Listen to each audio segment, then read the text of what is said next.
Bonjour tout le monde. Alors, il me fait plaisir de vous accueillir à ce deuxième webinaire de la journée euh, concernant le harcèlement psychologique et sexuel au travail, tolérance zéro. Alors, pour nous parler de ce sujet aujourd'hui, nous avons une invitée. Alors, c'est Marjolaine Lessard-Jean, qui est une avocate spécialisée en droit du travail et de l'emploi, qui va venir nous parler aujourd'hui de ce sujet important. Alors, je vous rappelle simplement avant d'amorcer qu'il y aura une période de questions. euh, donc à la fin de la présentation de Mme Lessard-Roy. Et donc, il sera possible de vous poser ces questions et c'est toujours en mode confidentiel. Donc, je me ferai la personne qui va animer cette période de questions. Alors, je vais laisser Marjolaine se présenter à vous et je lui laisse toute la place pour faire cette présentation. Merci beaucoup d'être là avec nous aujourd'hui. Ah, on ne vous entend pas, votre micro, malheureusement. Avec tous ces zooms, Oui. je me suis toujours dit, en tout cas, on s'y fait jamais, on dirait. Donc, bonjour tout le monde. Très content d'être ici, malgré que ce soit seulement virtuellement. Comme Madame Bouchard le disait, je suis effectivement avocate en droit du travail et de l'emploi. Donc, dans le cadre de mon emploi, j'assiste les employeurs avec différentes questions relativement à leurs employés, à la gestion et tout ça. Et évidemment, depuis quelques années, de plus en plus fréquemment, on a des questions par rapport au harcèlement psychologique et sexuel au travail, que ce soit de toute nature. On révise des politiques, on rédige des politiques aussi, évidemment. On les conseille sur les mesures disciplinaires ou administratives à mettre en place. J'ai aussi eu la chance de participer à quelques enquêtes internes. Donc, on était désigné l'Anglois comme étant les enquêteurs externes pour aller faire une enquête sur des plaintes de harcèlement qui avaient été faites au sein de l'entreprise. Donc, c'est vraiment divers. Puis, c'est un sujet qui m'intéresse énormément. Donc, ça va me faire plaisir de vous partager un peu plus pour que vous sachiez un peu plus pour vous aider après ça dans vos activités quotidiennes au sein de vos entreprises respectives.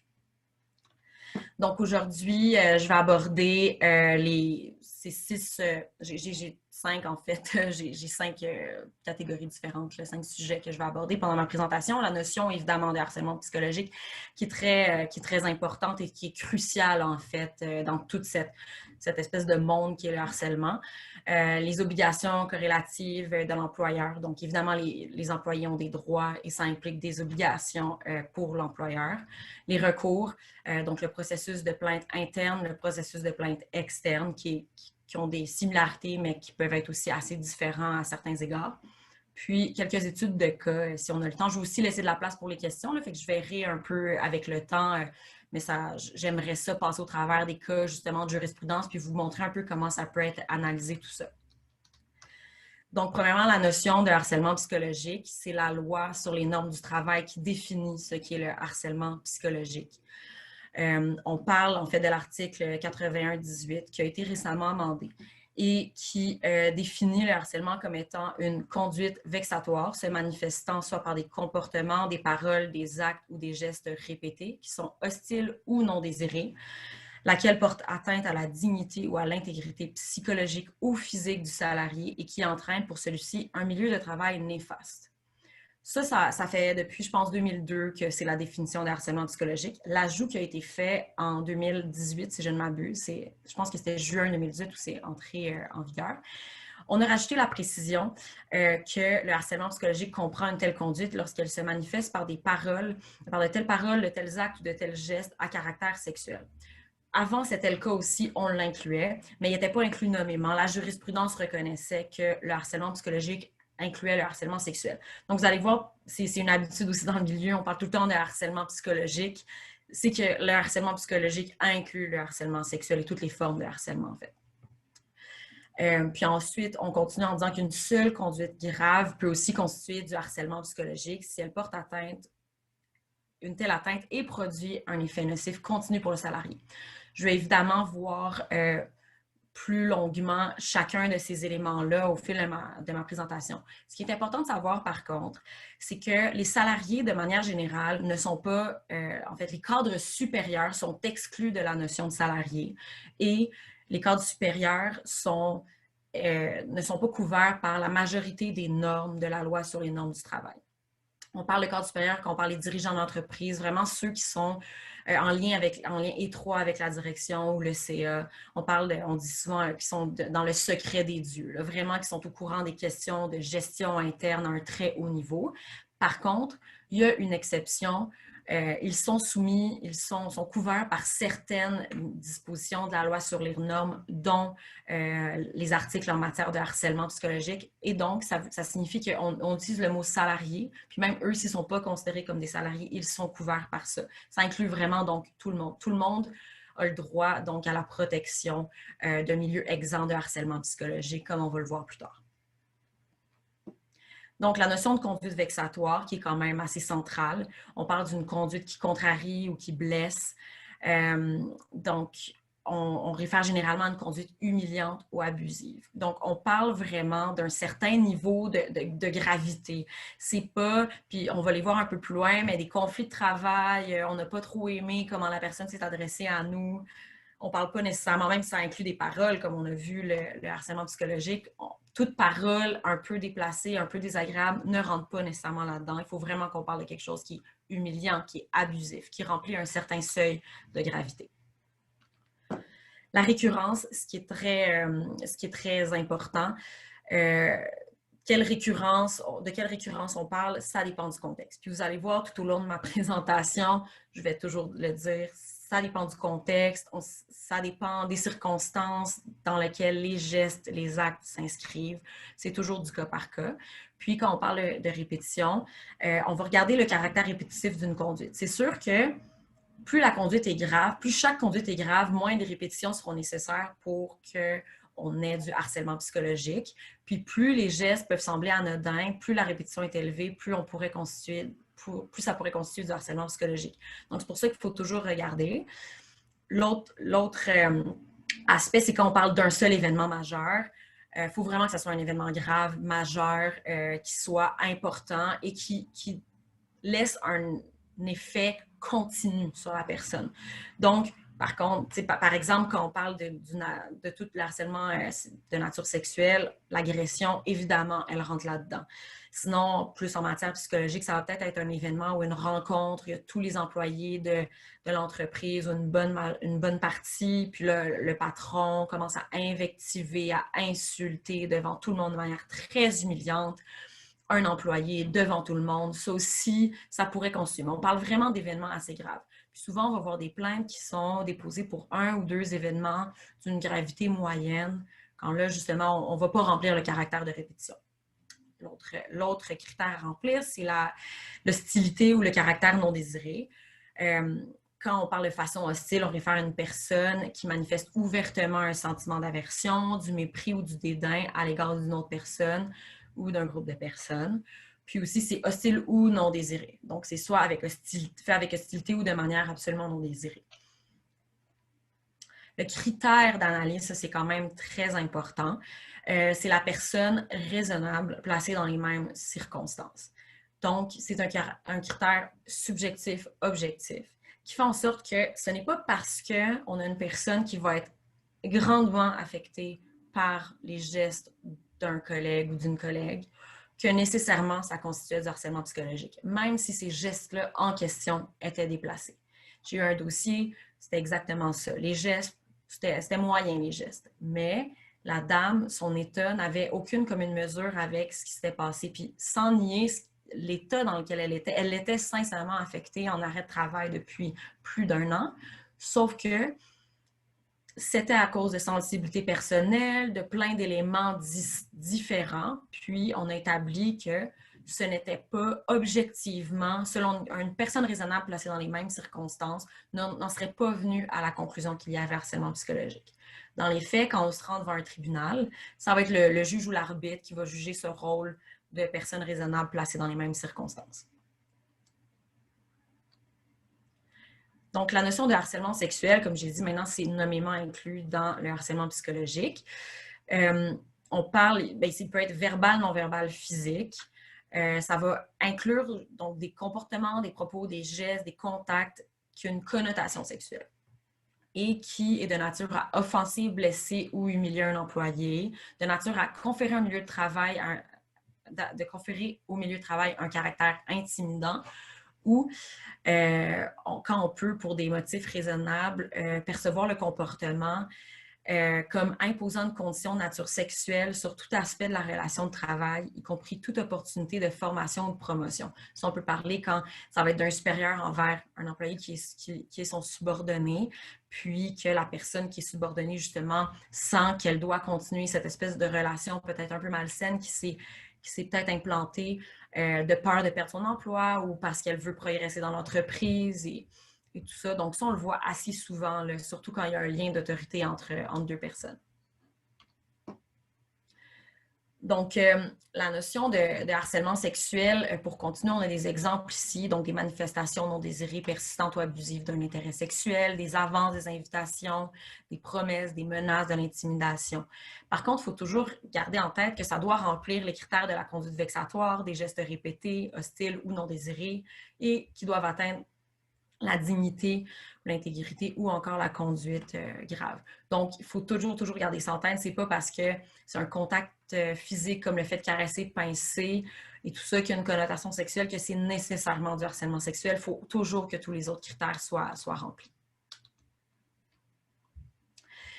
On parle aussi de harcèlement discriminatoire. Ça, dans le fond, c'est couvert par la Charte des droits et libertés du Québec. Et l'article 10 énumère les causes de discrimination illégale, dont la race, la couleur, le sexe, l'identité ou l'expression de genre, la grossesse, l'orientation sexuelle, l'état civil, l'âge, la religion, les convictions politiques, la langue, l'origine ethnique ou nationale, la condition sociale, le handicap ou l'utilisation de moyens pour pallier à ce handicap. Donc, dès qu'on a du harcèlement basé sur ces critères, on parle encore là de harcèlement, on va parler de harcèlement discriminatoire. Mais là, évidemment, il faut aussi encore que ça rencontre tous les autres critères du harcèlement de la loi sur les normes. Donc, les limites à la notion de harcèlement, ça, c'est vraiment très important, surtout en tant que gestionnaire d'entreprise, c'est de comprendre, en fait, comment on navigue dans tout ça.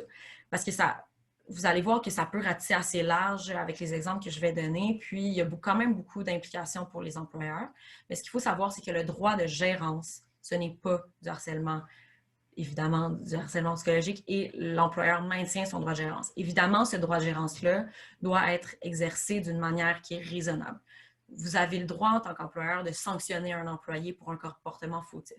Mais sanctionner un employé qu'on n'aime pas trop parce que, évidemment, ça ne rentre pas dans le droit de gérance. Ça rentre dans un exercice abusif du droit de gérance puis qui dépasse ce cadre-là et qui pourrait constituer du harcèlement psychologique. On a aussi les conflits de travail normaux. Vous allez voir dans les décisions que j'ai choisies, on en a une qui est assez intéressante à ce niveau-là. Puis, il ne faut jamais oublier que c'est normal, des conflits de travail, ça dépend des circonstances. Il y a des conflits de travail qui peuvent commencer en n'étant pas du tout du harcèlement, puis finir, évoluer vers le harcèlement, d'autres qui vont rester dans la sphère du conflit, puis d'autres que dès le début, c'était du harcèlement. Fait qu'il faut toujours regarder qu'est-ce qui en est vraiment à la lumière des critères, puis à la lumière de toutes les circonstances en l'espèce. Le stress relié au travail aussi. Évidemment, si le stress est causé par la situation de harcèlement vécu, évidemment, là, c'est autre chose. Mais juste le stress normal, avoir beaucoup de choses à faire, peut-être qu'il y a certaines personnes qui ont plus de difficultés à gérer les attentes. Ça, évidemment, ça rentre pas dans le harcèlement psychologique, ça rentre juste des réalités normales du fait d'occuper un emploi en entreprise. Les conditions de travail et contraintes professionnelles difficiles, encore une fois, on l'a tous vécu pendant la COVID. C'était pas super facile. Il y a beaucoup de gens qui étaient à la maison avec des enfants qui couraient, mais c'est sûr que si on fait des remarques à des employés, c'est bien fait en disant, mais écoute, il faudrait peut-être faire attention à telle chose, même si le contexte est difficile, ça ne rentre pas dans le harcèlement psychologique. C'est très important de garder ça en tête parce que des fois, il y a des mélanges, puis des fois, des plaintes qui sont déposées il y a beaucoup de plaintes, en fait, qui sont déposées parce que c'était à cause de l'exercice du droit de gérance ou des contraintes difficiles ou des décisions qui ont été peu appréciées de la part d'un employeur. Puis, les employés les perçoivent comme une tentative d'acharnement ou des tentatives de représailles ou tout ça. Donc, c'est sûr qu'il faut toujours tenter de distinguer le tout. Donc, le droit de gérance, comme je le disais, comme son exercice normal ne constitue pas du harcèlement psychologique, lorsqu'une plainte est déposée à l'endroit d'un gestionnaire de l'entreprise, il faut toujours regarder l'exercice, il faut toujours analyser l'exercice du droit de gérance qui a été fait. Comment ça a été fait, c'est quoi le comportement, pourquoi on lui a demandé de faire telle chose, pour justement être en mesure de déterminer qu'est-ce qu'il y en est. Est-ce que le gestionnaire a un peu outrepassé les limites du droit de gérance ou non, effectivement, puis il y avait peut-être juste affaire à un employé très difficile, puis il a dû intervenir à plusieurs reprises, mais ce n'était pas nécessairement de l'acharnement. Puis, vous allez voir dans les prochaines diapositives, j'ai fait des tableaux comparatifs pour montrer un peu elle est où la ligne, puis où est-ce qu'on se situe, si on se situe dans du harcèlement possible ou du harcèlement peu probable, et donc l'exercice du droit de gérance. Donc, faire effectuer quelque chose à un employé sur le coup de menace ou par un comportement visant à intimider ou à faire peur. Ça, évidemment, c'est pas une pratique qu'on souhaite, mais de l'autre côté, obliger un employeur à faire des tâches qui ne lui plaisent pas, mais qui sont reliées à son poste, c'est tout à fait légitime pour un employeur et ça rentre dans son droit de gérance. Déplacer le poste de travail d'un employé ou l'assigner à un poste de travail, au poste de travail le plus pénible ou le plus difficile dans le but de nuire, ou je rajouterais aussi dans le but de l'isoler. Ça se voit des fois. On change le poste de travail de la personne pour qu'elle soit loin de ses collègues, pour l'isoler du reste de l'équipe. Ça peut constituer du harcèlement. Sauf que déplacer un employé de son poste de travail pour des raisons juste opérationnelles, d'organisation, évidemment, l'employeur a le droit. Ça dépend toujours, même si le geste est le même, ça dépend toujours de l'intention qui est derrière. Crier, blasphémer, être impoli ou encore utiliser un langage grossier à l'égard d'un employé, évidemment, c'est inacceptable. Sauf que les disputes entre employés, ça peut ne pas constituer du harcèlement. Il faut toujours regarder qu'est-ce qu'il y en est. Puis, c'est pas parce que la conduite peut être inacceptable que ça constitue nécessairement du harcèlement. Puis, elle est là la nuance. Puis, c'est ça qui est assez délicat en tant que gestionnaire, de regarder toujours est-ce qu'on a traversé la ligne ou non. Bon, dénigrer une personne, répandre des rumeurs ou des faussetés à son égard, la ridiculiser, l'humilier, l'injurier, mettre en cause sa vie privée, c'est sûr que c'est inacceptable. Sauf que si on a affaire à un employé qui est très ouvert sur sa vie privée, qui en parle ouvertement, puis après ça, qu'un collègue lui fait une remarque sur ce qu'il a dit la veille pendant l'heure du dîner, bien là, on est complètement dans un autre spectre. Discréditer une personne, ne plus lui donner du travail, lui donner des tâches inférieures à ses compétences, ou à l'inverse, lui donner des tâches que l'on sait qu'elle ne peut pas faire, ou encore en simulant des erreurs de sa part, ça, évidemment, c'est inacceptable, ça pourrait être considéré comme du harcèlement. C'est un exemple, des fois on le voit, on va donner tellement de travail à un salarié, c'est comme s'il y a des gestionnaires qui voulaient les prendre en défaut, qui donnent tellement de choses que c'est sûr que la personne va faire des erreurs, puis c'est sûr qu'elle ne remplira pas les exigences. Mais si c'est causé par les exigences réelles du poste, évidemment, le gestionnaire a le droit de lui donner ces tâches-là. Mais si c'est dans le but de justement qu'elle s'enfarge, puis qu'elle commette des erreurs, bien c'est là la nuance, puis c'est là qu'il ne faut pas aller. Il y a réduire les tâches d'un employé ou lui retirer un projet dans le cadre de la gestion de sa performance. Évidemment, un employeur a le droit aussi de gérer la performance puis de dire, écoute, ce projet-là, on te l'a assigné, ça ne marche pas, on va le confier à quelqu'un d'autre, voici, tu vas faire ça. Si c'est justifié, il n'y a aucun problème. Vous avez le droit de gérer vos employés, il faut juste les gérer de manière, en toute bonne foi, puis de manière raisonnable, compte tenu des besoins de l'entreprise, des besoins des collègues, du bon climat de travail, afin que ça ne soit pas considéré comme du harcèlement. Bon, isoler une personne du reste du groupe, ne pas lui adresser la parole, l'ignorer, la priver d'informations. On voit aussi des fois des gens qui sont censés être dans des réunions, puis là, ils n'ont plus accès à ces réunions-là. Pas parce que leurs fonctions ont changé, juste parce qu'on leur refuse l'accès. Mais évidemment, on n'a pas à inviter tout le monde quand on va luncher, on n'a pas à faire, dès qu'on fait des petits événements comme ça, si c'est avec quelques personnes sélectionnées, évidemment, là, le fait de ne pas inviter une telle ou un tel, il n'y a aucun problème. Il faut toujours voir, comme je dis, comme je le répète depuis tantôt, c'est vraiment tout le temps dans les intentions qu'on peut voir en fait ce qu'il en est. Se moquer d'une personne, de ses convictions, de son apparence, de ses goûts, de ses opinions, mettre en doute son jugement, ça, évidemment, en plus, on pourrait rentrer dans les causes discriminatoires. Fait que ça peut facilement être inacceptable. Et l'humour dans un milieu de travail, évidemment, est toléré, mais évidemment, des blagues absolument déplacées. Souvent, on le voit, c'est des blagues déplacées sur une base régulière, puis ça continue, puis ça finit par être du harcèlement souvent sexuel et tout. Dès qu'on parle de blagues à connotation sexuelle, c'est sûr qu'il faut faire attention à ce niveau-là. Gérer un employé de façon abusive ou discriminatoire versus octroyer des mesures administratives, donc quant à la performance, ou disciplinaires. C'est sûr que si les mesures disciplinaires ou administratives sont imposées pour des motifs autres que les événements qui se sont produits, c'est sûr que là, ça pourrait être interprété comme du harcèlement. On le voit dans beaucoup de dossiers. La personne a été congédiée, puis elle allègue avoir été victime de harcèlement, puis qu'on comprend que l'employeur, à un moment donné, l'a tassé, pas nécessairement pour des motifs de performance ou de comportement, mais vraiment juste dans le cadre de tout, c'est comme le point culminant de tout ce harcèlement-là.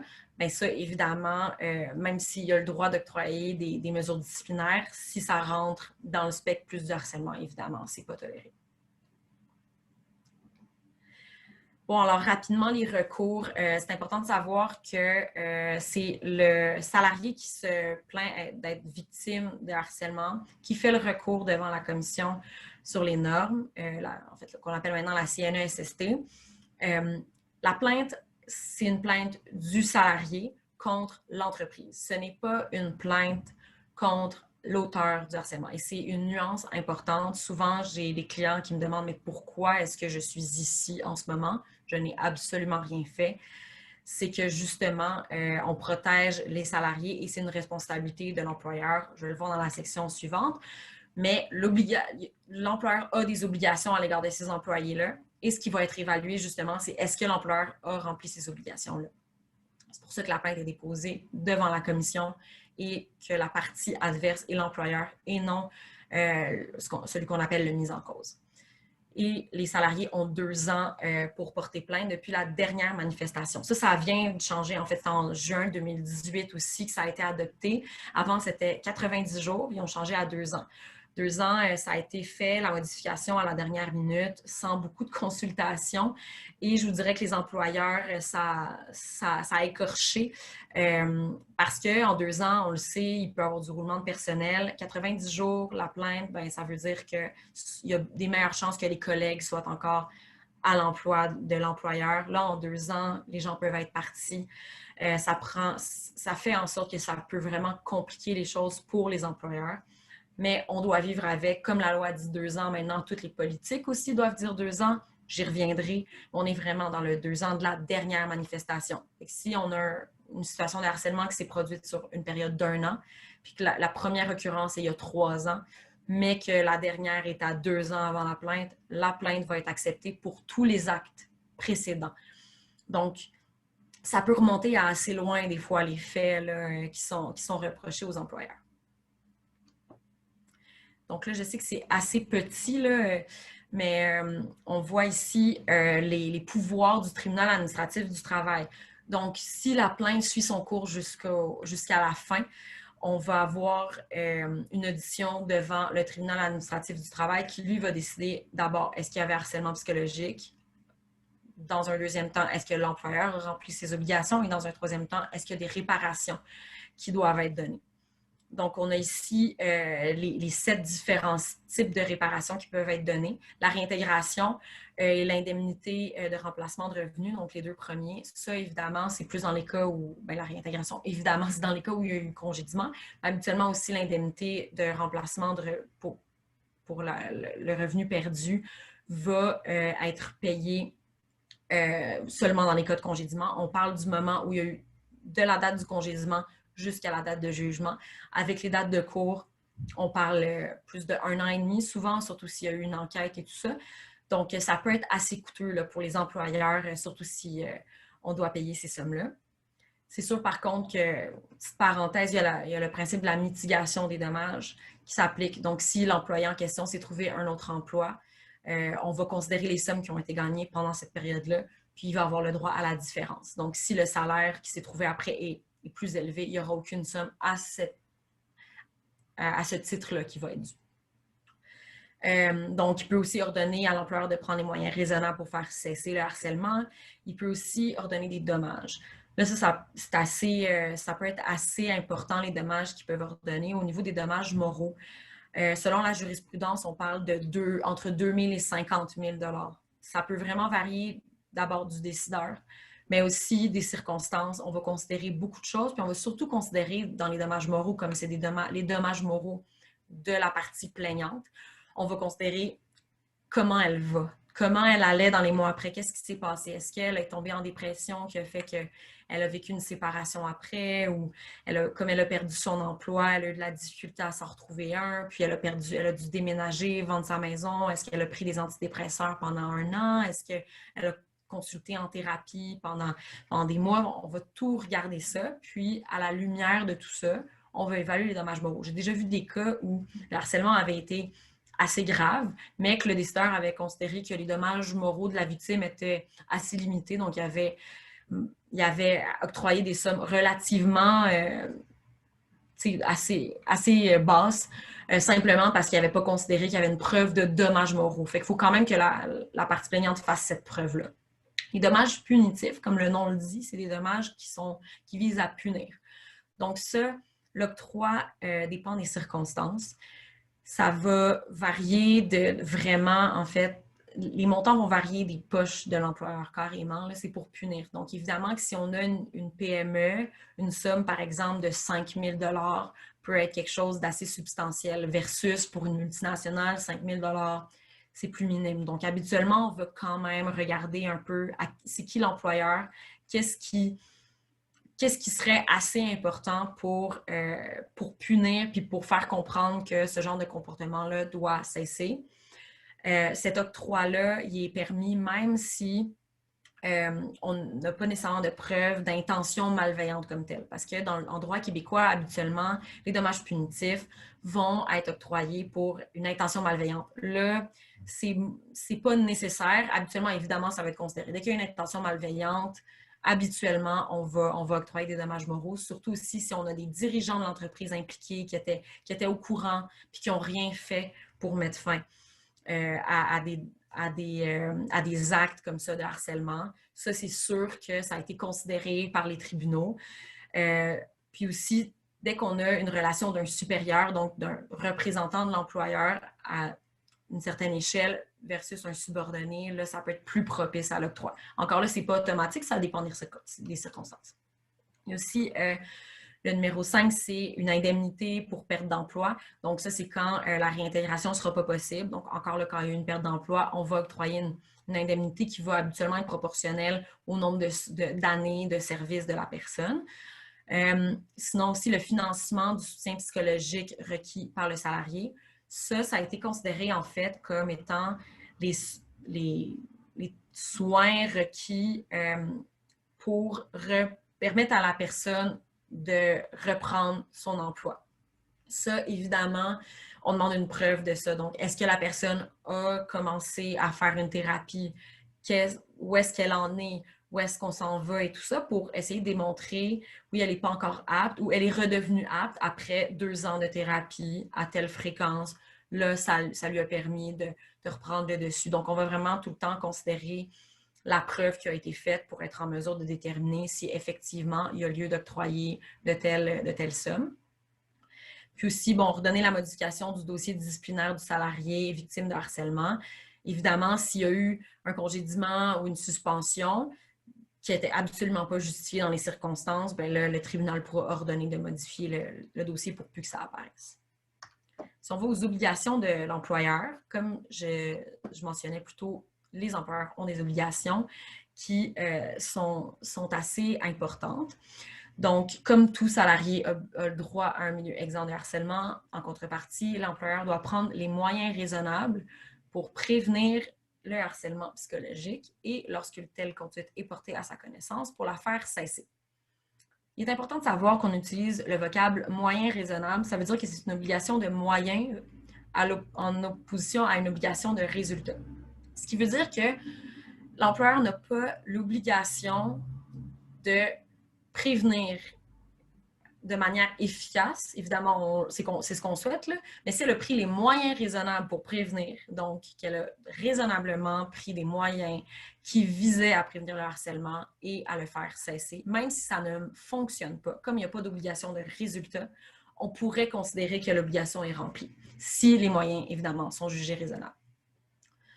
La deuxième partie de ce deuxième alinéa-là est nouvelle, encore là, adoptée en 2018, mais ça, je pense que c'est en fait en vigueur depuis le 1er janvier 2019, l'obligation d'avoir une politique en matière de harcèlement pour la prévention et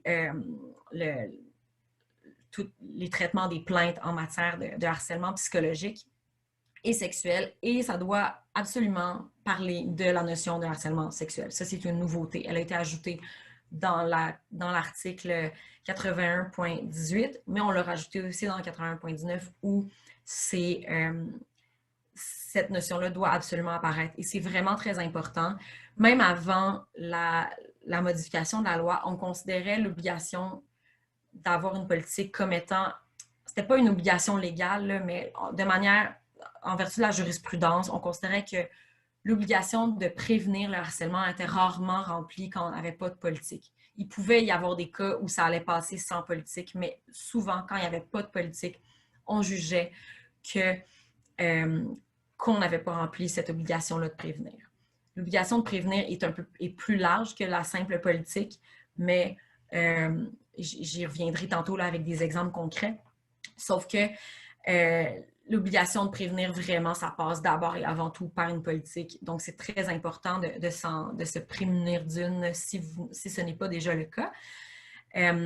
Puis aussi, on va voir, comme vous allez voir dans les prochaines diapositives, cette obligation de prévenir et de faire cesser même, elle peut être modulée selon qui sont les acteurs impliqués dans la situation de harcèlement. Est-ce que c'est d'un supérieur envers un subordonné ou est-ce que c'est l'inverse d'un subordonné envers son supérieur ou est-ce que c'est entre deux personnes de même niveau hiérarchique? Donc ça aussi, ça pourra teinter un peu le regard qu'on a, parce qu'évidemment, on peut comprendre que si c'est envers un supérieur, donc un représentant de l'employeur, envers un subordonné, l'obligation de prévenir, elle est beaucoup plus grande parce que justement, il représente l'employeur. Donc, justement, j'y arrive. L'obligation de prévenir lorsque c'est l'employeur qui est l'auteur du harcèlement, habituellement, la jurisprudence n'est pas très permissive à ce niveau-là. On le voit dans le syndicat des professionnels du gouvernement du Québec et Agence du revenu.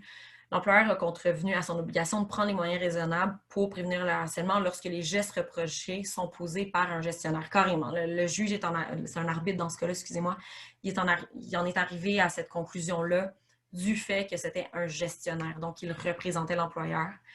Dans un autre cas, le cas Pelletier contre Gotrick Inc., le TAT en est venu aussi à une conclusion similaire, qu'on n'avait pas pris des moyens raisonnables parce que la plupart des gestes avaient été commis par un dirigeant ou une personne en autorité chez l'employeur. Donc, à partir du moment où on a un gestionnaire impliqué, c'est sûr que ça devient beaucoup plus sensible comme sujet parce qu'évidemment, comme ils sont des représentants de l'employeur, après ça va être beaucoup plus dur de dire oui, on avait pris les moyens nécessaires pour prévenir. En opposition, lorsque l'employeur prend les moyens raisonnables, on a déterminé que le fait d'avoir isolé la salariée sous enquête de harcèlement psychologique en la relocalisant dans un autre centre, on l'a carrément changé de centre en lui disant « Voici, on te discipline, tu dois changer. » Et elle, ça ne faisait pas du tout son affaire. Elle s'en est plainte et on a jugé que non, effectivement, c'était raisonnable.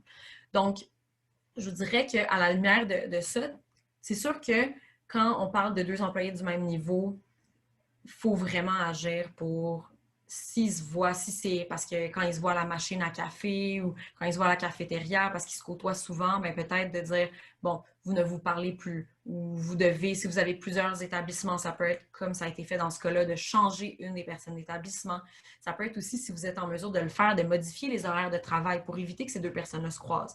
Des fois, du moins, au moins pendant le moment de l'enquête où on essaie de comprendre qu'est-ce qu'il y en est. Est-ce que c'est du harcèlement? Est-ce que c'est pas du harcèlement? Puis dès qu'on est au courant d'un conflit même, pour être en mesure de vraiment s'assurer qu'on remplit ces obligations-là. Donc, un autre cas, l'employeur, on a jugé que ça avait été bien fait quand l'employeur avait rapidement rencontré séparément, ça c'est quand même important, la plaignante et le présumé harceleur pour recueillir leur version des faits.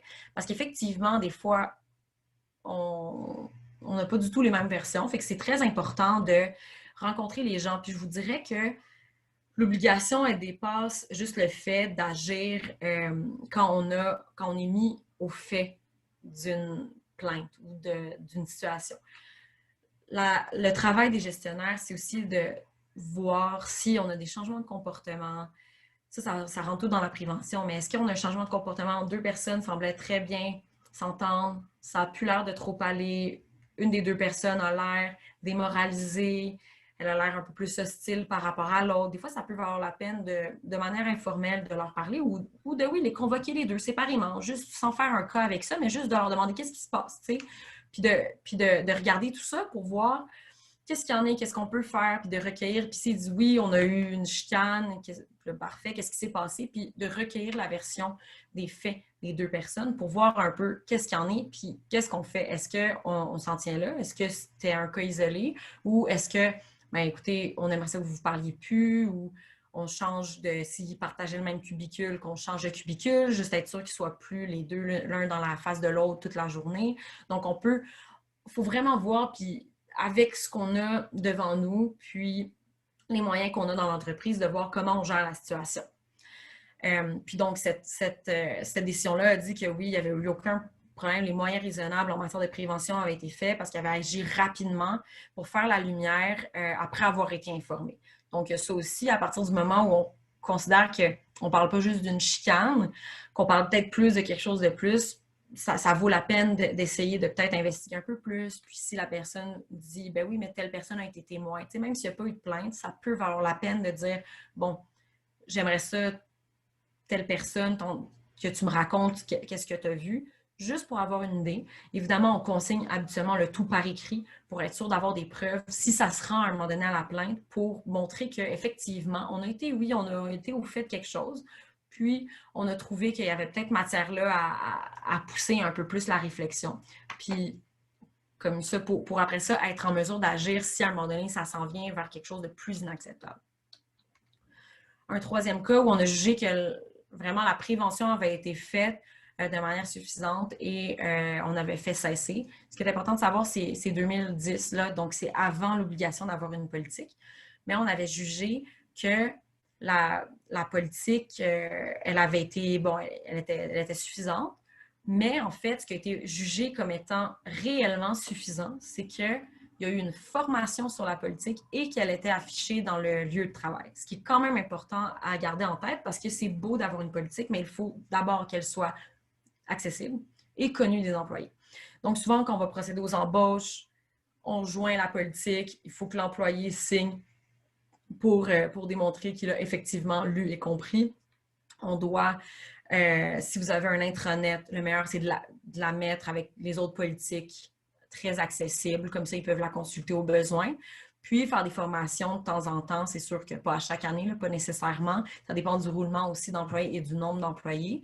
Mais ça peut valoir la peine de faire des formations à l'interne pour expliquer les notions de harcèlement, qu'est-ce qu'il y en est, comment on le gère, c'est quoi leur recours, puis d'expliquer la politique pour non seulement qu'elle soit lue, mais vraiment qu'elle soit bien comprise. Puis là, laisser l'opportunité aux gens de poser leurs questions et tout pour citer une discussion. Je l'ai d'ailleurs fait dans une entreprise, puis ça a été, je pense, très, très bénéfique. Je voyais qu'il y avait beaucoup de gens qui avaient des questions très intéressantes, donc qui s'étaient posé des questions puis ne savaient pas trop comment gérer la politique, même si elle était claire et intelligible. Je pense que ça peut souvent être un excellent moyen pour aussi éviter les problèmes, pour que les gens non seulement connaissent leurs droits, sachent reconnaître quand ils sont victimes de harcèlement psychologique puis qu'ils le dénoncent, mais surtout pour aussi éviter les situations de harcèlement psychologique pour que les gens qui pourraient peut-être enclins à avoir un comportement inacceptable, qui puissent en fait réaliser que leur comportement est inacceptable avant justement de dire ou de faire telle ou telle chose, ou après ça, qu'ils aillent s'excuser, mais qu'il y ait au moins une réflexion qui soit entamée là-dessus. Aussi, dans ce cas-là, on avait trouvé que la CRT, qui est l'ancien TAT, le tribunal administratif du travail, on a aussi considéré qu'il avait pris les moyens raisonnables pour faire cesser la situation parce que justement, il est intervenu rapidement après avoir été informé. Ça, c'est vraiment, c'est crucial en fait. À partir du moment où vous êtes informé, que vous ayez eu connaissance par vous-même, qu'un collègue ait pris connaissance d'une situation qui vous le rapporte, ou que une des personnes, donc une victime alléguée, soit dans la situation qu'elle rapporte, il faut tout de suite agir. C'est très important. Justement pour éviter les problèmes, mais aussi pour faire cesser la situation puis pour remplir les obligations de l'employeur en matière de prévention du harcèlement psychologique. Donc, je vais me passer brièvement, comme je disais tantôt, là, la plainte interne, le processus de plainte interne est obligatoire maintenant. Donc, comme je n'ai pas de politique à analyser, je voulais juste faire un petit survol pour vous indiquer un peu ce qui doit apparaître dans une politique. Puis aussi les outils qui sont disponibles gratuitement pour aider les employeurs à bâtir ce genre de documents. Pour s'assurer aussi, parce que ça se pourrait très bien que vous ayez des politiques, mais que ce ne soit pas nécessairement à jour ou plus tout à fait adéquates en vertu des nouveaux développements qu'ils ont eu. Donc, c'est quand même des outils qui sont très, très, très utiles là, pour permettre de regarder tout ça puis de s'assurer de la conformité de nos outils.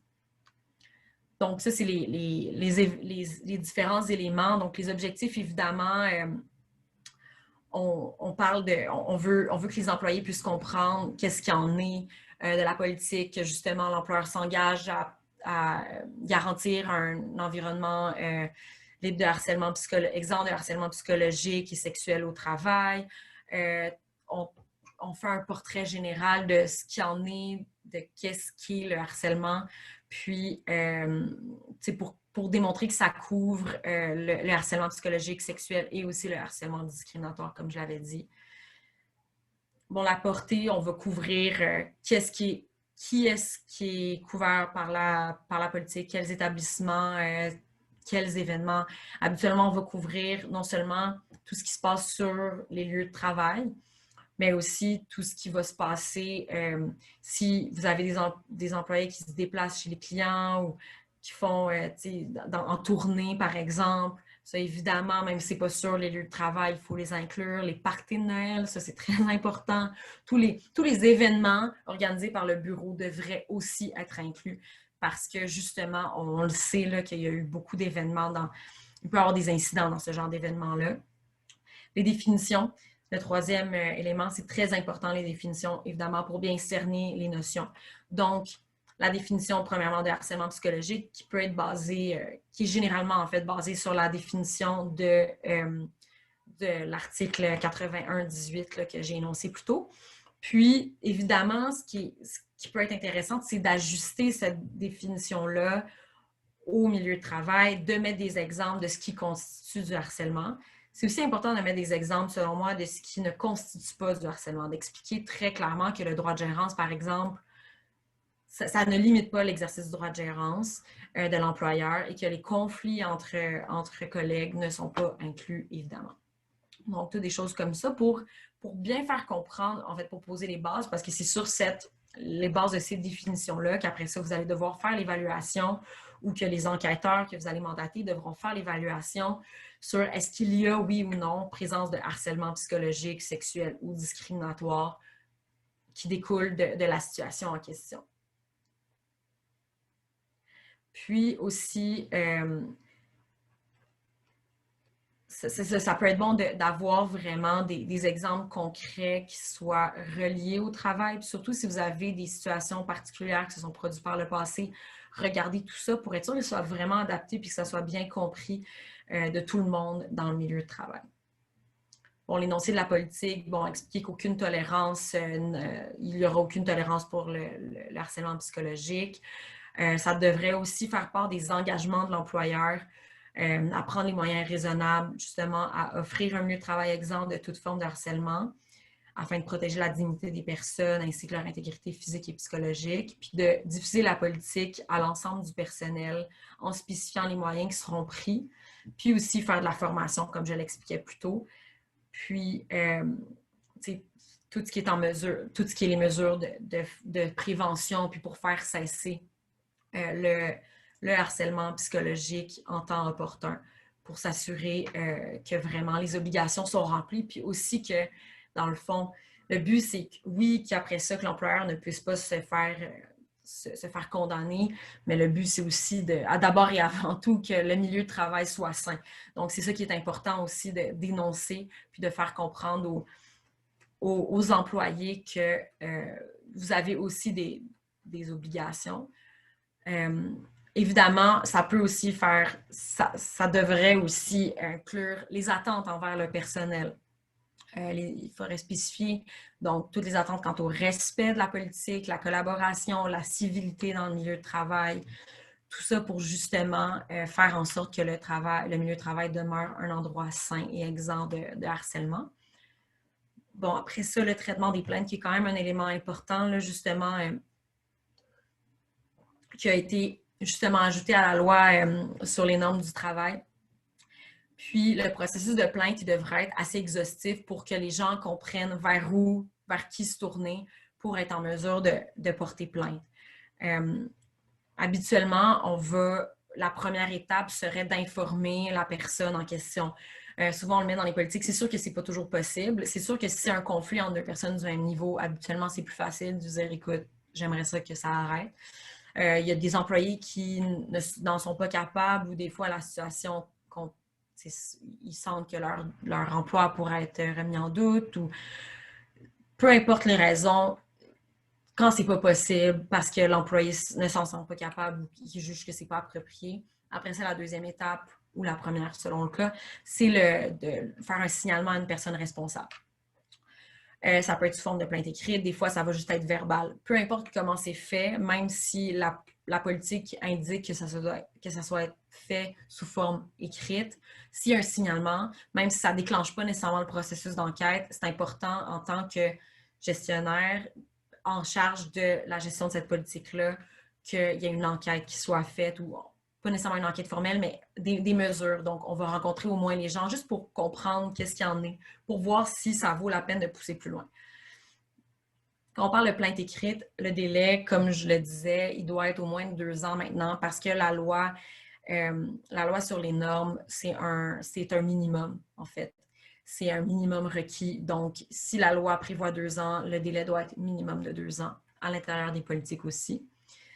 Puis, on demande souvent que la plainte contienne les allégations, le nom des personnes impliquées, les témoins, les dates d'incident, si c'est possible. Donc, des détails pour au moins donner un peu de jus à la personne qui va regarder, puis qui va déterminer si, à sa face même, ça a l'air frivole et complètement non fondé, ou est-ce qu'il semble avoir un peu de sérieux. Dès qu'il semble avoir un peu de sérieux, il faut continuer puis évaluer qu'est-ce qu'il y en est. Habituellement, justement, on dit dans les politiques que toute plainte frivole ou faite dans le but de nuire ne sera pas considérée. Là. Donc, c'est important aussi parce que des fois, on le voit qu'il y a des plaintes qui sont déposées de manière complètement abusive. Donc, il faut être en mesure de regarder qu'est-ce qu'il y en est. Mais dès qu'on a un doute, on est mieux de faire poursuivre le processus. Donc, habituellement, la plainte va être déposée auprès, on désigne une personne, souvent quand il y a un département RH dans l'entreprise, habituellement, ça va être le directeur ou la directrice RH. C'est sûr qu'habituellement, ça peut dépendre de la taille de l'entreprise, mais c'est mieux d'avoir au moins 2 personnes désignées pour des raisons bien simples. Si la personne désignée est impliquée par une plainte ou elle est en conflit d'intérêts, par exemple, la personne contre qui la plainte est faite, c'est son conjoint ou sa conjointe, c'est sûr que ça risque de nuire à la crédibilité du processus. Donc, c'est important d'avoir au moins une deuxième personne. Puis, habituellement, moi, ce que j'aime bien écrire dans les politiques, c'est si c'est une plainte contre un gestionnaire, un dirigeant d'entreprise, en fait, la plainte peut être déposée directement au CA. Comme ça, si la personne est mal à l'aise de le déposer à la directrice RH parce que c'est contre le président de l'entreprise, par exemple, ben là, c'est toujours bien d'avoir cette option-là pour pouvoir aller encore plus haut, puis que ce soit le CA qui gère ça. Donc, habituellement, on va laisser la discrétion justement à la personne qui reçoit la plainte de décider est-ce qu'une enquête est nécessaire ou non. Ce n'est pas toujours nécessaire. Des fois, on voit que même si on juge que ce n'est pas nécessairement du harcèlement psychologique après avoir rencontré les deux personnes puis dire bof, c'est peut-être juste un conflit, ça peut valoir la peine des fois de ne pas nécessairement faire d'enquête justement, mais de dire regardez, est-ce que vous voulez qu'on fasse une médiation? J'ai eu un client qui l'a fait de manière assez informelle. C'était lui-même, c'était un des gestionnaires qui avait la confiance des deux. Il avait rencontré madame, il avait rencontré après ça monsieur, puis il a fait des rencontres avec les deux. Finalement, ça a chopé, le conflit était c'était trop tendu entre les deux, mais quand même, la tentative était là, puis c'est sûr qu'après ça, il a réalisé qu'il fallait aller plus loin. Mais au moins, il l'a vu, qu'il a compris un peu plus ce qu'il en était du conflit, puis ça l'a aidé à gérer après ça la situation. Si on va en enquête, elle peut être faite à l'interne ou à l'externe. Habituellement, à l'interne, on va désigner justement peut-être la directeur, directrice RH ou quelqu'un qui a quand même des connaissances ou des notions dans ce genre de conflit-là, ou sinon, qui a quand même évidemment une excellente réputation au sein de l'entreprise. Ça doit évidemment être quelqu'un dont le comportement est assez impeccable, mais surtout aussi quelqu'un qui peut avoir facilement la confiance des gens. Là. Comme ça aide toujours les processus. Mais souvent, il y a beaucoup d'employeurs qui préfèrent aller à l'externe. Donc, ils peuvent embaucher, comme je l'ai dit dans mon introduction, nous, on fait ça, on va chez des employeurs, on rencontre les gens à rencontrer, puis on fait un rapport avec nos conclusions, puis on détermine s'il y a eu harcèlement ou non. Puis, habituellement, on fait des recommandations sur les mesures à prendre s'il y a eu harcèlement ou même quand il n'y a pas harcèlement. Parce que, comme je le dis depuis tantôt, même des fois, quand il n'y a pas du harcèlement, ça ne veut pas dire que le comportement n'est pas nécessairement acceptable pour autant. Fait qu'il faut toujours voir. Puis des fois, effectivement, il y a lieu d'agir justement avant que ça devienne vraiment du harcèlement. Sinon, après ça, on a les principes d'intervention. Bien, ça va être un peu comme les règles générales, les grandes orientations qui vont guider l'employeur pour faire cesser une situation de harcèlement selon la nature de la situation, sa gravité, son stade d'évolution. Donc, on va parler des enquêtes, justement, de la médiation. On peut voir un peu tout ce qui s'offre, tous les moyens et les principes selon lesquels l'employeur entend se gouverner. Puis ensuite, les compléments d'information, ça, c'est quand il y a des compléments à faire, justement, selon la taille de l'entreprise. Des fois, l'entreprise peut être très grande, avoir plusieurs établissements, fait que l'on peut désigner peut-être plusieurs personnes ou des marches à suivre différentes, peu importe. Donc, ça peut être intéressant aussi à ce niveau-là. Dans le fond, je vous parlais tantôt de ressources. Là, donc, la CNESST offre, c'est l'organisme qui va prendre les plaintes des salariés, mais c'est aussi un organisme qui peut offrir beaucoup d'aide aux employeurs par téléphone en les appelant, mais aussi sur Internet. Je pourrais peut-être transmettre là, ça à Mme Bouchard là, pour que ça vous soit communiqué. C'est des guides, un guide qui a été fait, un modèle de politique, puis aussi un outil pour parler de prévention aux employés. Donc, ça peut être très intéressant. Puis, c'est quand même fait par la CNESST, donc c'est eux qui gèrent toutes les plaintes. Donc, c'est des outils qui sont assez complets puis assez pertinents. Donc, ce qui est important de savoir, c'est que la politique, quand je disais que c'est important, maintenant, il pourrait y avoir des peines. La CNESST nous a avisé qu'à partir du 1er janvier 2020, comme ça faisait un an là, que l'obligation, elle était en vigueur d'avoir une politique, il allait commencer à partir du 1er janvier à imposer des peines en l'absence de politique ou en l'absence de politique conforme. Donc, c'est très important de se conformer et être sûr que la politique contient des mécanismes d'intervention, qu'elle inclut la notion de harcèlement psychologique. Ça, c'est essentiel parce que, en fait, quand on a dans le processus de plainte à la CNSST, il est vraiment pas rare que les enquêteurs, en fait, ça arrive tout le temps, que les enquêteurs demandent la politique carrément, d'envoyer la politique de harcèlement psychologique. Et bien évidemment, quand il n'y en a pas, là, ils auraient le droit, eux, d'intervenir. Ils ont ce pouvoir-là. Donc, c'est 600 à 1200 $ pour une première infraction, puis 1200 à 6000 $ pour une récidive. Donc, c'est quand même important. Puis, Surtout que c'est une obligation assez facile à respecter en ce sens que souvent, c'est peut-être juste de mettre à jour la politique ou de prendre un modèle, puis après ça, de le peaufiner puis de l'adapter à ses besoins. Donc, les recours, je vais passer quand même rapidement, mais c'est assez important sur les recours, le processus de plainte externe. Malgré que les employeurs maintenant doivent avoir une politique, ça n'empêche absolument pas les employés de se tourner directement vers la CNESST pour déposer une plainte en harcèlement psychologique. Des fois, c'est parce que le processus interne n'a pas été satisfaisant, mais des fois, ils passent même pas par le processus interne, puis il y a mieux aller directement là, surtout quand il y a des congédiements, évidemment, mais pour toutes sortes de raisons. Donc, ça se fait en quelques étapes. Là. Premièrement, bon, le dépôt de la plainte dans les 2 ans, comme je l'avais dit. Il y a une première analyse qui va être faite, un inspecteur de la CNESST qui va regarder, voir est-ce que c'est non fondé à sa face même, est-ce que ça a l'air d'être un peu sérieux. Quand la plainte est retenue, l'employeur va être avisé que la plainte a été retenue et qu'elle a été déposée. Si la plainte n'est pas retenue, par contre, le salarié a 30 jours pour faire une demande de contestation pour une réévaluation. Encore là, après ça, si la plainte n'est pas retenue, la plainte va juste simplement être rejetée. Sinon, l'employeur va être avisé là, qu'il y a une plainte. Après, on peut aller en processus de médiation. C'est un processus libre et volontaire qui se fait pendant la COVID. C'était par Skype. Habituellement, c'est dans les locaux de la CNESST. Les parties se présentent.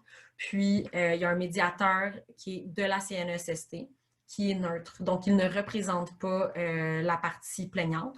Sauf que habituellement, les plaignants là, sont non représentés. Ils sont seuls ou avec un proche. J'en ai déjà vu avec des avocats, mais là, ils doivent payer l'avocat de leur choix. Puis, le rôle du médiateur, donc souvent comme ils sont non représentés, ça va être d'expliquer les implications et ils font leur travail plus d'information. Ils n'ont pas le droit de donner des avis juridiques, mais ils font vraiment un travail d'information. Puis après ça, c'est des négociations qui servent afin de tenter de régler le dossier à la satisfaction des parties. Si ça achoppe ou si une des 2 parties refuse la médiation, on passe à l'enquête. L'enquête, ça va être un enquêteur de la CNESST qui va rencontrer d'abord la partie plaignante, ensuite qui va rencontrer le présumé harceleur, puis après ça, les représentants de l'employeur impliqués, les témoins. Dans ces moments-là, ils vont nous demander la politique, ils vont souvent demander une liste. J'avais eu un dossier où c'était un employeur c'était contre lui, c'était le président de l'entreprise, on disait qu'il insultait les gens, qu'il y avait vraiment un climat malsain et tout. Fait que l'enquête visait à savoir est-ce qu'effectivement il y avait un climat malsain. Et donc, il avait demandé la liste complète de tous les employés, même tous ceux qui avaient démissionné. Fait que leurs pouvoirs d'enquête sont assez larges, ils peuvent aller creuser. Puis eux, leur rôle, c'est de déterminer est-ce qu'on est dans une zone de gris ou est-ce que c'est un cas qui n'est absolument pas du harcèlement. Donc, si pour eux, c'est absolument pas du harcèlement, puis c'est béton, non, ça ne remplit pas nécessairement aucun, mais ça ne remplit pas les critères de manière très claire, ils ne vont pas transférer la plainte devant le tribunal administratif du travail. Par contre, dès qu'on est dans les zones de gris, habituellement, les dossiers sont transférés. Ça ne veut pas nécessairement dire qu'il y a du harcèlement, ce n'est pas des juges. C'est vraiment au juge de déterminer s'il y a du harcèlement, mais l'enquêteur dit il y a possibilité de harcèlement, donc c'est transféré. Si ce n'est pas transféré, encore là, la partie plaignante a 30 jours pour contester. Et si la CNSST décide de ne pas transférer au TAT, la partie plaignante a 2 options, soit de laisser tomber sa plainte ou de la transférer elle-même, mais elle ne sera pas représentée. Donc, on arrive à l'autre étape. Si la plainte a été transférée par la CNSST, les employés seront représentés gratuitement par les avocats de la CNSST. Et ensuite, on aura, à moins que la plainte n'ait pas été transférée, là, la personne se représentera seule ou elle devra trouver le procureur de son choix qu'elle devra payer. Donc, ça se fera à ses frais. Puis après ça, on arrive à la conciliation, qui est comme la médiation. C'est un processus libre qui se fait au tribunal administratif du travail au lieu de la CNESST, mais les conciliateurs ont sensiblement les mêmes fonctions là, que les médiateurs. C'est juste que c'est un stade plus avancé du dossier. Puis habituellement, les parties sont représentées à ce processus-là. Fait que c'est plus des négociations qui se font entre avocats, mais avec les clients présents, et on regarde tout ça à la lumière des faits pour tenter de régler. Puis après ça, on a l'audience devant le TAT où on va appeler les témoins. Et c'est comme un procès. Donc, il va y avoir des interrogatoires, des contre-interrogatoires, de la preuve documentaire. Et là, on va vraiment faire état de toute la situation qui s'est produite et pour que le tribunal décide. Et des fois, ça peut être des procès de vingtaine de jours. Des fois, c'est du 2 jours, mais ça dépend toujours de la longueur des allégations. Est-ce que ça s'est passé sur 5 ans? Est-ce que ça s'est passé sur 3 mois? C'est sûr que ça va toujours dépendre, mais ça peut être des processus assez longs. Donc, voilà ce qui met un terme à ma présentation comme telle. Je vois que j'ai assez de temps pour faire quelques études de cas rapidement, puis aussi pour passer un peu, pour vous montrer un peu comment ça fonctionne dans le fond, dans les faits, parce que là, c'est bien beau la théorie, là, mais je pense que ça vaut la peine un peu de voir comment les tribunaux ont pu analyser certains trucs. J'ai une petite question avant que tu Oui. nous présentes les études de cas, donc on va avoir un peu de temps pour des questions. Oui, absolument. J'ai 3 Parfait. études de cas, c'est assez rapide. J'en ai peut-être Parfait. pour un 5 à 10 minutes max. Ouais. Parfait, merci. Bien.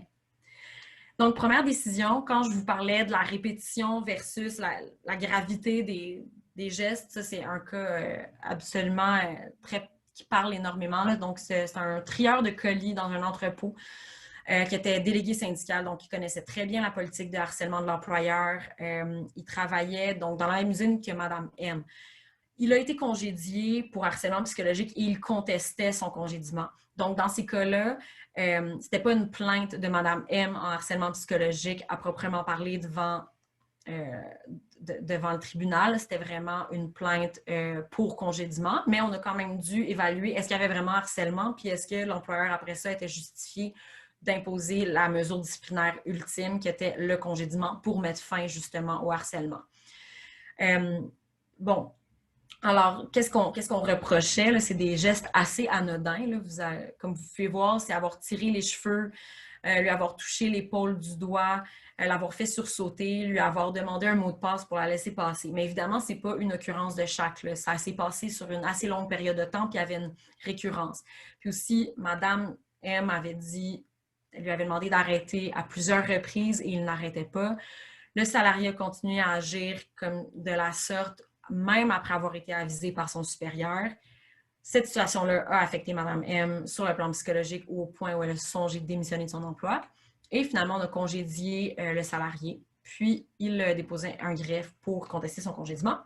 L'arbitre a confirmé le congédiement du salarié, puis en disant qu'il s'agissait bel et bien de harcèlement psychologique. Il disait « Les plaisanteries, les taquineries peuvent, dans certains cas, se transformer en harcèlement lorsque la personne visée manifeste de façon claire son désir que cesse de tels comportements à répétition. » Puis il y a aussi ça qui est très important, c'est la répétition, parce qu'on s'entend que c'est des gestes relativement anodins, mais il dit justement à cet effet-là que c'est la juxtaposition de toutes les paroles et de tous les gestes qui fait en sorte que ces plaisanteries anodines sont devenues insupportables avec le temps.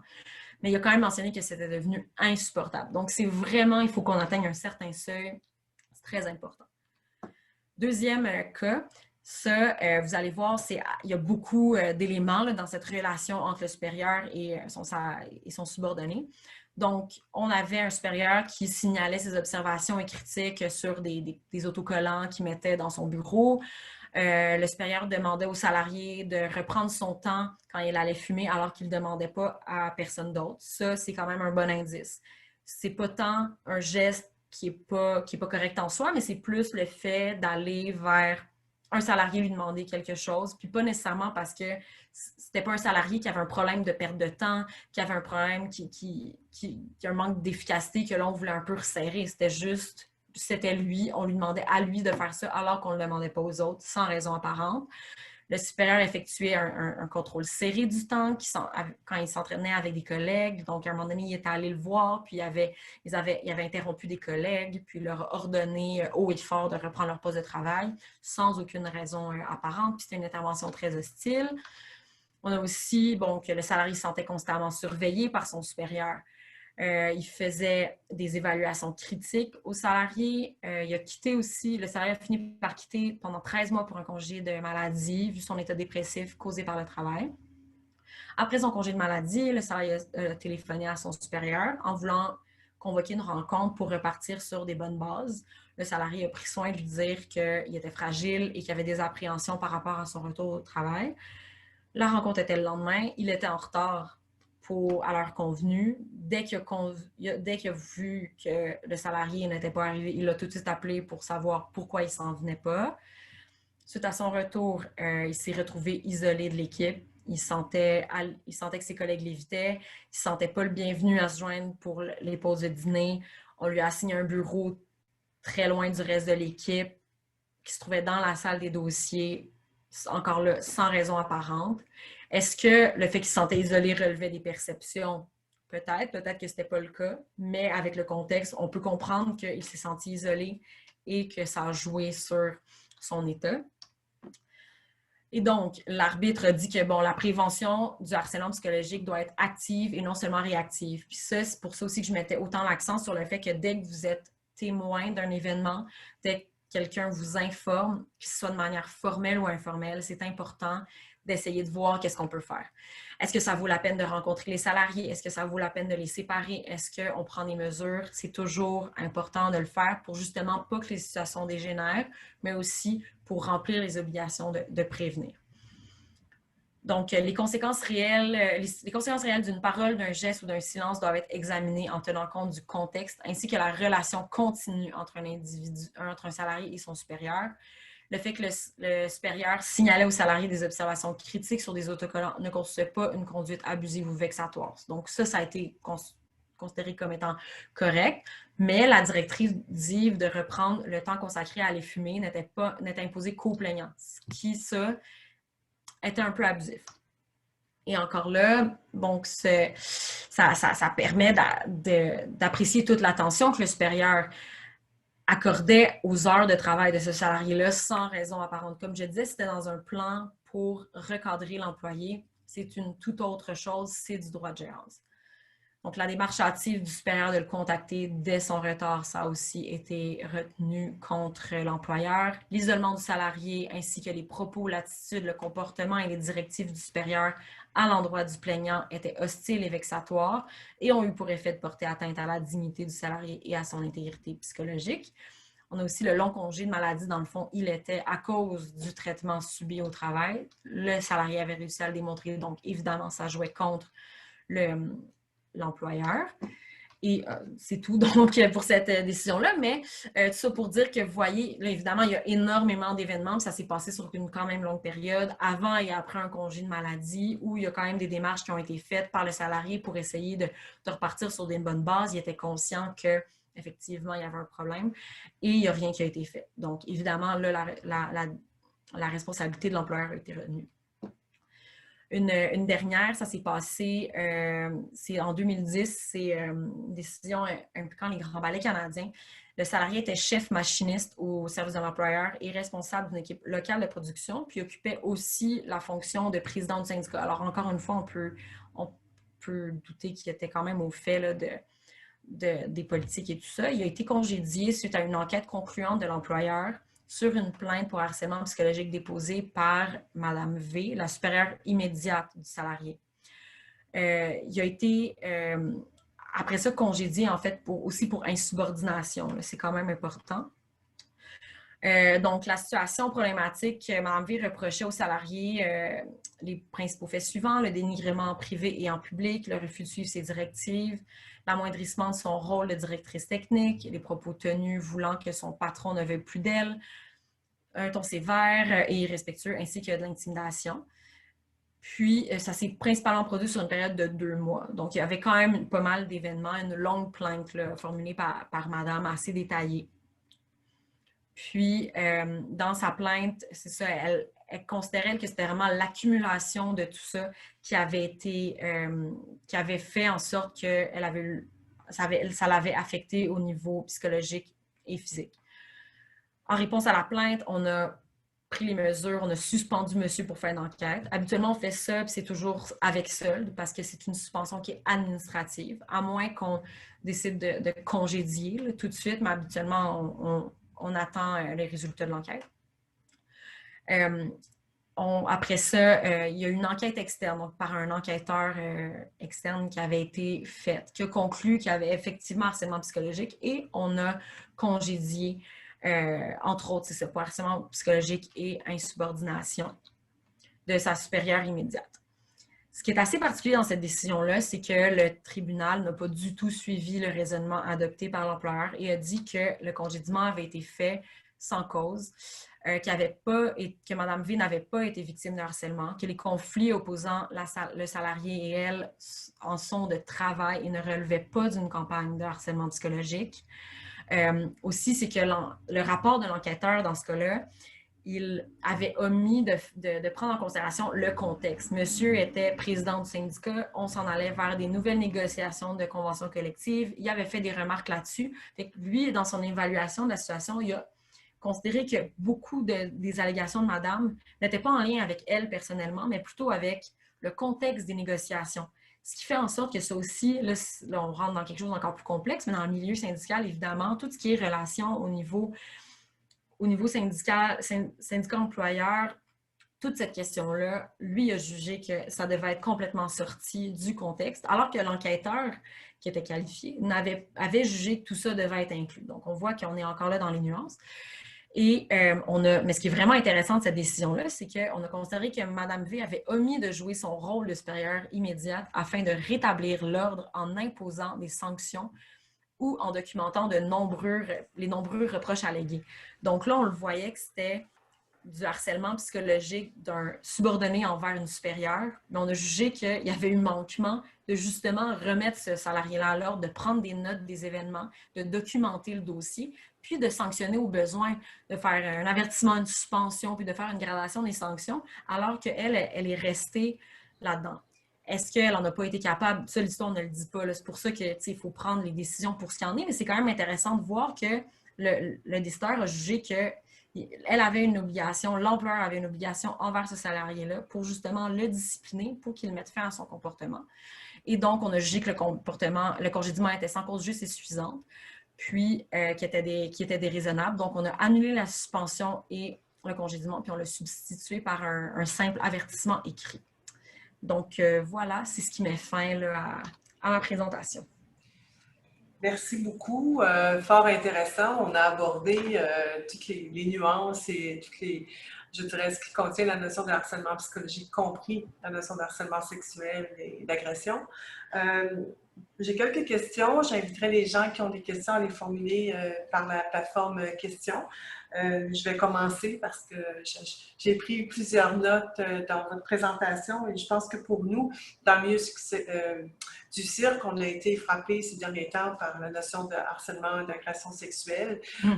Et donc, pour moi, il y avait des aspects que j'aimerais peut-être entendre, des aspects légaux, pour voir la responsabilité des compagnies par rapport à ça.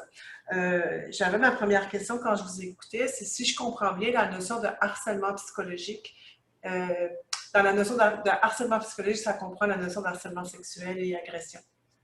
Donc, si on n'a pas de plainte, on entend des rumeurs. Est-ce que, dans une bonne position d'entreprise, même si on a une politique, on devrait amorcer une enquête pour aller beaucoup plus loin, seulement auprès de rencontrer les deux personnes qui sont visées ou de faire une enquête plus importante si jamais la rumeur, la gravité de la rumeur? Absolument. En fait, souvent, nous, ce qu'on fait dans nos politiques, c'est on indique même que la personne en question ou l'employeur a la liberté, s'il y a des doutes, s'il veut faire une enquête, il peut. Mais moi, je vous dirais oui, que ça soit écrit ou pas dans la politique, absolument. À partir du moment où il y a une rumeur. Si c'est une rumeur d'une gravité moyenne, je dirais, ça vaut la peine de peut-être rencontrer les personnes de qui vous avez pu entendre la rumeur, peut-être les personnes impliquées. Mais effectivement, si c'est grave, oui, absolument. Moi, je dis c'est très important.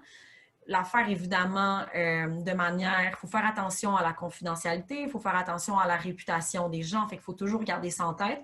Mais effectivement, si c'est une rumeur qui est assez grave, effectivement, sans hésiter, j'irais creuser pour voir, en regardant qui sont les premières personnes à rencontrer, c'est quoi le plus important, qu'est-ce qu'on rencontre en premier, dans quel ordre on fait ça.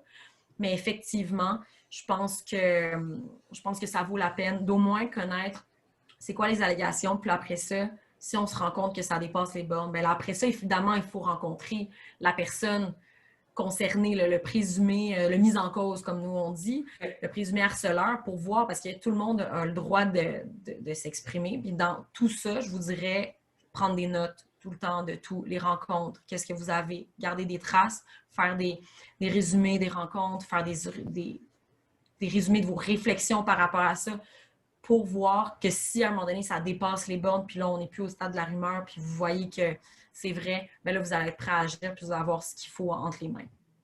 Dans le même ordre d'idée, parce qu'il y a une question qui est rentrée, mais comme ça admettons que la rumeur, elle est très grave.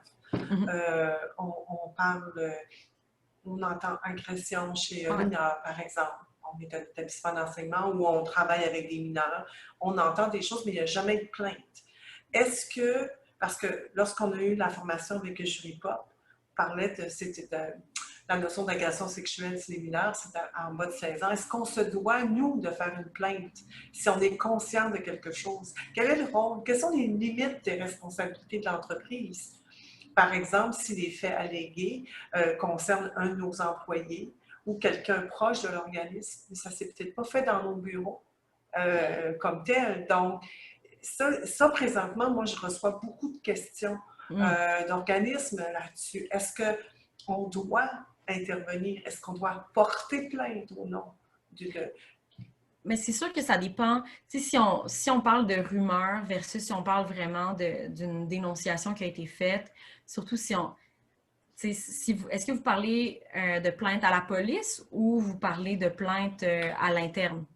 Par exemple, on entend parler qu'il y a une agression sexuelle sur un mineur, mais on n'a pas de plainte formelle qui est déposée au sein de notre organisation. Mais ça persiste.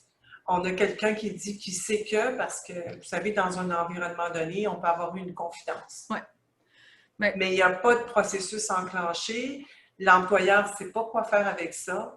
Moi, il y a des gens qui m'ont téléphoné où on parlait d'un bénévole ou d'un truc comme ça. Il n'y a pas de relation, là. Employé-employeur, ça peut être dans notre organisation. Parce que là, je vous écoutais tout à l'heure, on parle beaucoup du salarié. Mais imaginez dans nos organisations, en ça, qu'on a des clientèles. Si on est un établissement d'enseignement, on a des étudiants. Si on est un organisme qui fait de la diffusion de spectacles ou un festival, on peut avoir des gens sur place qui sont des clients. Donc, c'est dans ce sens-là qu'il y a plein de nuances à apporter. Oui. C'est pas toujours la relation employé-employeur, mais on est responsable aussi de nos clientèles, là. Oui, mais c'est ça. Donc, dans le fond, c'est sûr que bon, la loi sur les normes, elle protège les employés, mais reste que ces obligations-là incombent à l'employeur d'une manière aussi plus large.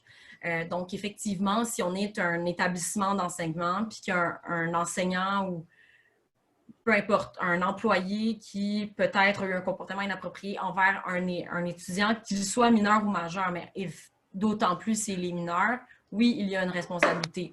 Oui, il y a une responsabilité de faire enquête, d'aller voir. C'est sûr que quand c'est mineur, c'est plus touché. On va en parler. Il faudrait impliquer les parents, il faudrait regarder, voir comment on fait les choses. Mais effectivement, à partir du moment où on a conscience de ça, c'est pour ça que je vous demandais si on parlait de la police. Là, on est vraiment dans un autre registre. Mais si on parle de faire une plainte à l'interne, ou une enquête à l'interne, absolument. Je pense que ça vaut la peine, en fait, qu'il faudrait, dès qu'on a des allégations envers, même si c'est un fournisseur, habituellement, les politiques en entreprise vont inclure aussi les fournisseurs. Donc, si je suis une employée puis qu'il y a un fournisseur qui, à chaque fois, vient faire X, Y, Z, ce qu'il a à faire, il me fait des remarques inappropriées et tout ça, mon employeur est aussi responsable de m'aider par rapport à cette situation-là, même si ce n'est pas un co-employé. C'est sûr que ma présentation était plus visée sur le rapport employeur-employé, mais on dépasse ça. Dès que ça touche au milieu du travail, c'est inclus. Donc, effectivement, si on parle de bénévoles, même si ce n'est pas à proprement parler des employés parce qu'ils ne sont pas salariés, ils rentrent là-dedans, là. Ils rentrent dans tout ça. Puis surtout, si c'est eux qui commettent le harcèlement, ça, c'est sans aucun doute. Puis même ils sont victimes. Oui, ils sont victimes. Puis s'ils sont victimes, encore là, même chose, ça devrait couvrir. C'est pour ça que quand je dis d'adapter les politiques, si vous avez des élèves si votre clientèle, c'est des élèves, si vous faites affaire avec beaucoup de bénévoles, ça devrait inclure ces bénévoles-là. Ça devrait inclure que les bénévoles ont l'obligation de respecter, puis aussi, ils ont les mêmes droits, ils peuvent porter plainte parce que c'est pas vrai que juste parce qu'ils sont bénévoles, ils auront moins de droits que l'employé qui est salarié. Le but, c'est vraiment de prévenir le harcèlement de manière large envers la clientèle comme envers les fournisseurs, les gens qui travaillent en proche collaboration avec l'employeur. Parfait. Alors, il y avait une question dans les questions. Alors, c'est vraiment un employé peut en tout temps déposer par lui-même directement à la CDS une plainte. Donc, oui. Il n'est pas obligé de passer par la direction. Absolument pas obligé. Puis, c'est vraiment libre à eux. C'est obligatoire d'avoir le processus en interne, mais ils peuvent toujours aller à l'externe, effectivement. J'ai une autre question parce que je vois qu'il n'y en a pas d'autres, mais je pense que dans notre milieu, c'est aussi, avec toute la vague de MeToo, ce qui s'en est suivi récemment, vous savez, on est dans un milieu festif. Oui. On est dans un milieu qui a la bougeotte, on est dans la mobilité, il y a des fêtes et ça amène aussi, quelles sont les limites de la responsabilité de l'employeur? Par exemple, parce que c'est juste où on le voit, on fait je sais pas, on organise une fête, ça se déménage à un autre endroit, ça concerne un de nos employés, ça se passe pas dans nos bureaux. Et là, tout d'un coup, on apprend qu'il est arrivé un harcèlement sexuel, ou peu importe, une agression ou un geste déplacé. Sommes-nous responsables? Bien, c'est ça, là, ça va tout le temps dépendre des circonstances. Un exemple, il y a un spectacle qui est donné, puis il y a une petite fête après le spectacle, puis après ça, la fête se déplace chez quelqu'un. Comme j'imagine que ça arrive, là, peut-être une vingtaine de personnes qui vont chez quelqu'un dans une maison privée, mais là, qu'il n'y a plus de lien avec l'employeur. C'est sûr que, je vous dis ça, il peut y avoir des nuances, ça dépend si ça se retransporte au travail. Mais admettons qu'il se passe à cette fête-là privée quelque chose. Selon moi, l'employeur, c'est là où sa responsabilité s'arrête. Elle s'arrêtait à la fin de la fête que l'employeur a organisée. T'sais, après le spectacle, il y a eu une petite fête à la salle. Ben là, oui, ça pourrait être inclus. À partir du moment où les employés quittent, ils vont où est-ce qu'ils veulent, puis il y en a qui décident de se rassembler à l'extérieur de ça, dans un contexte qui est différent, puis qu'admettons, dans ce contexte-là, chez cette personne-là, il y a une agression, l'employeur ne devrait pas être responsable. Ça ne va pas jusque-là. Ça va vraiment dans ce qui est relié au travail. Mais c'est sûr, par contre, que s'il y a eu ça qui se passe, qu'après ça, c'est deux employés de la même compagnie qui, le lendemain, sont encore sur le show, puis là, qu'il se passe quelque chose après ça dans les coulisses, puis là, que de ça découle une relation, une situation qui est en lien avec le travail, là, comme il y a un lien avec l'emploi, oui. Mais à partir du moment où c'est juste à l'extérieur, que l'employeur n'a pas organisé l'activité, que c'est vraiment distinct de des activités de l'employeur, ça devrait pas aller jusque-là, la responsabilité. Puis, OK, donc je comprends, donc ça se déplace, on n'est plus responsable, mais le contexte de tournée, ça aussi, dans notre milieu, c'est très présent. Donc, on a des équipes de production qui partent en tournée. La notion de fête ou de responsabilité, est-ce que dans nos politiques pour se protéger, par exemple, on devrait, vous savez, j'essaie d'être claire. Donc, admettons, on le voit dans les universités, par exemple. On va dire, dans une politique, on va être très clair sur ce que l'enseignant peut faire avec ses étudiants ou pas, ce qui est toléré ou pas. Donc, nous, par exemple, est-ce qu'on peut aller dans une politique et dire si on occupe un poste de dirigeant, peut-on inviter à sa maison? Absolument. Vous pouvez, là, préciser ce qu'on tolère ou pas comme comportement pour se protéger. Est-ce que c'est des exemples qu'on devrait... est-ce que vous nous conseillez d'aller dans ce sens-là? Parce que parfois, la zone... Moi, j'ai beaucoup de conversations avec des compagnies qui disaient jusqu'où ça commence et jusqu'où ça s'arrête, notre responsabilité. Parce qu'on est en tournée, parce qu'il se passe toutes sortes de choses. C'est qui? Quoi? Oui, puis je vais être bien honnête avec vous. Là. Moi, ma présentation... quand je voulais trouver de la jurisprudence en lien avec le domaine du spectacle. On a fait des recherches et il n'y a rien.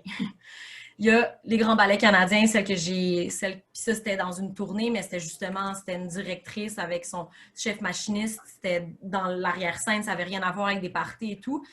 Ça n'avait rien à voir avec la vie de tournée, là, proprement parler. Puis moi, ce que je comprends de ce milieu-là, puis c'est ce qui est problématique, c'est qu'il n'y a pas beaucoup de plaintes, justement, puis il n'y a pas beaucoup de plaintes qui se rendent parce qu'on ne sait pas trop, ouais, mais on était dans une fête, puis c'est passé ça, puis il y a où la limite? Ça, absolument, puis c'est justement ça qui est problématique. Puis effectivement, je pense que c'est important qu'une des solutions à tout ça, c'est par les politiques. Tu sais, quand je dis que c'est modulable, effectivement, moi, j'avais évalué une politique pour un club de natation d'élite. Ben, les coachs, ça aussi, ça a été un domaine assez échaudé. Ben, les coachs, quand ils étaient pas en tournoi, là, en compétition à l'extérieur, il y avait des règles. Il n'y avait jamais le droit d'être tout seul dans les chambres avec les jeunes. C'était tous des mineurs. Des choses comme ça. Donc, effectivement, on peut moduler tout ça. On peut regarder, elle est où, tel comportement tel comportement est inacceptable. On peut dire telle personne, telle catégorie d'emploi ne peut pas faire telle chose, se retrouver dans telle situation. Effectivement, on peut... c'est sûr que la limite, c'est les droits et libertés de la personne. C'est pour ça que de dire... Admettons qu'on est à Montréal, on n'est pas en tournée, puisque le contexte de tournée il est comme différent, parce que c'est comme un tout qui se déplace et qu'on est un peu toujours dans un contexte de travail. Mais en même temps, deux employés sont en tournée, ils vont dans un bar ensemble, qui n'a rien à voir avec la tournée. Là, c'est plus leur vie privée. Elle dure la ligne. Là. Je pourrais jamais vous dire à partir de là, ça s'arrête, parce que ça dépend toujours des circonstances. Surtout la tournée, c'est quand même un concept flou, là, juridiquement parlant, pour le concept d'employeur. Mais c'est sûr que l'exemple que je disais, des gens qui quittent un événement organisé par l'employeur, puis au lieu d'aller chez eux, donc là, ça relève de leur vie privée. Puis elle est là, la limite aussi, c'est les droits et libertés. Tout le monde a le droit à la vie privée. Donc, je pense que les limites de la politique peuvent aller aussi loin qu'on peut aller pour ne pas brimer la vie privée. C'est ça qu'il faut se demander en rédigeant, c'est est-ce que j'empiète sur la vie privée des gens ou est-ce que, ben oui, c'est une limite raisonnable, puis c'est dans le contexte, évidemment, il faut que ça soit, ce que les gens font chez eux, c'est pas des affaires de l'employeur, mais si ça a un impact sur la vie au travail, puis surtout si on parle d'agression, des cas plus graves, effectivement, ça vaut la peine de les encadrer puis de déterminer, de nommer les comportements, au moins donner des exemples, pas nécessairement une liste exhaustive, mais des exemples de comportements qui sont jugés inacceptables. Donc, j'ai un commentaire dans les questions. Donc, on peut encadrer les limites de relation entre, mettons, les formateurs et les étudiants. Absolument. C'est-à-dire qu'un professeur ou un formateur, instructeur ou autre ne peut pas aller à une fête d'étudiants. Ah, absolument, absolument, oui. Donc, ça, c'est quelque chose. Est-ce que vous croyez, parce que bon, qu'il serait, quand on regarde les politiques proposées par la Céleste pour encadrer, ne sont pas toujours adaptées à nos environnements, est-ce qu'il serait approprié qu'une organisation comme Ampis, par exemple, on travaille peut-être avec vous, une organisation, pour donner un modèle de politique qui pourrait être utile à nos organismes pour justement peut-être venir suggérer des choses concernant soit les formations, de la tournée, certains contextes de répétition, de création, parce que c'est pas un environnement standard de travail. Non, c'est ça. Puis, tu sais, pour avoir des amies actrices qui m'ont raconté des choses qui ont appelé à l'UDA, tu sais, puis ils disaient, ben écoute, c'est sur scène que ça s'est passé. C'est dans un contexte, mais sa main était peut-être pas censée être où est-ce qu'elle était, tu sais, puis c'était pas correct là, ce qui s'était passé, mais il disait, tu sais, on est, c'est ça, vous êtes dans un domaine où effectivement il y a des contacts physiques, c'est normal.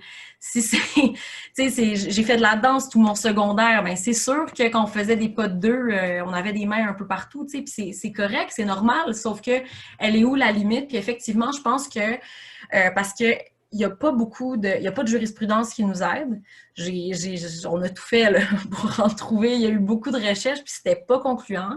Il y avait de la jurisprudence, mais qui n'était pas des cas de harcèlement là, comme je voulais voir, ou des affaires de politique. Donc, c'est sûr qu'effectivement, je pense que c'est quelque chose parce qu'il y a clairement un besoin, puis il y a clairement un soutien qu'il faut apporter aux gens pour qu'ils sachent vers qui se tourner, puis qu'ils soient en mesure de porter plainte aux besoins, puis qu'on sache comment réagir à l'environnement particulier. Mais les principes sont toujours les mêmes. C'est pour ça, tu sais, c'est pour ça que Mais de commencer par une politique de travail peut-être plus adaptée ouais. à notre environnement pourrait être la phase 1. Absolument. Ça, Qui nous aiderait à mieux définir.